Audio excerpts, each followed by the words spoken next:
بسم اللہ الرحمن الرحیم نحمدہ ونصلی علی رسولہ الکریم اما بعد السلام علیکم ورحمۃ اللہ وبرکاتہ۔ آج ہم بات کریں گے کہ خواب کے اندر آلو دیکھنا یا آلو کھانا کیسا ہے۔ علامہ ابن سیرین رحمۃ اللہ علیہ نے خواب میں آلو دیکھنے کی تقریباً 12 مختلف صورتیں بیان کی ہیں، ہر صورت کی الگ الگ تعبیر بیان کی ہے۔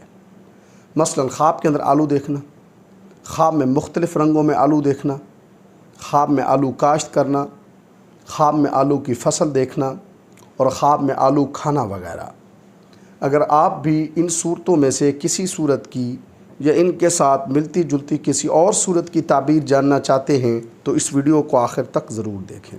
خواب کے اندر آلو دیکھنا، یہ خواب مال و دولت اور نعمت حاصل ہونے سے تعبیر ہے۔ اسی طرح خواب میں آلو دیکھنا جلد اپنے مقصد کو پا لینے سے بھی تعبیر ہے۔ خواب کے اندر بہت سارے آلو دیکھنا، یہ خواب صاحب خواب کے لیے آنے والے دنوں میں اپنے مقاصد پورے کرنے سے تعبیر ہے۔ خواب کے اندر سرخ آلو دیکھنا، یہ خواب صاحب خواب کے لیے رزق کی کمی اور اداسی کی علامت ہے۔ خواب کے اندر زرد آلو دیکھنا، یہ خواب صاحب خواب کے لیے صحت کی خرابی سے تعبیر ہے۔ خواب کے اندر آلو کو کاٹنا، یہ خواب صاحب خواب کے لیے اپنی زندگی کو بہتر بنانے کی کوشش کرنے سے تعبیر ہے۔ خواب کے اندر آلو کی فصل کاٹنا، اس کی تعبیر یہ ہے کہ صاحب خواب کسی بڑی مشکل میں پھنس سکتا ہے۔ خواب کے اندر سڑے ہوئے آلو دیکھنا، یہ خواب صاحب خواب کے لیے کسی بڑی پریشانی اور حرام کاموں میں مبتلا ہونے کی علامت ہے۔ خواب کے اندر آلو خریدنا، یہ خواب صاحب خواب کی زندگی میں مثبت تبدیلیوں کی طرف اشارہ ہے۔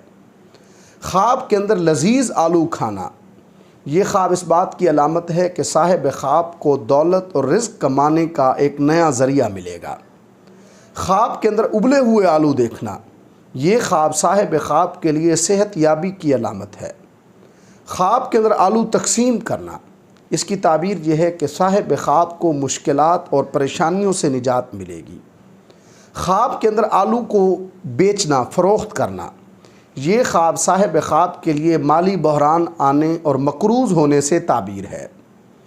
اگر کوئی کنواری لڑکی خواب کے اندر دیکھتی ہے کہ وہ مسلسل آلو کھا رہی ہے تو یہ خواب اس کے لیے کسی شخص سے شدید محبت کرنے کی علامت ہے۔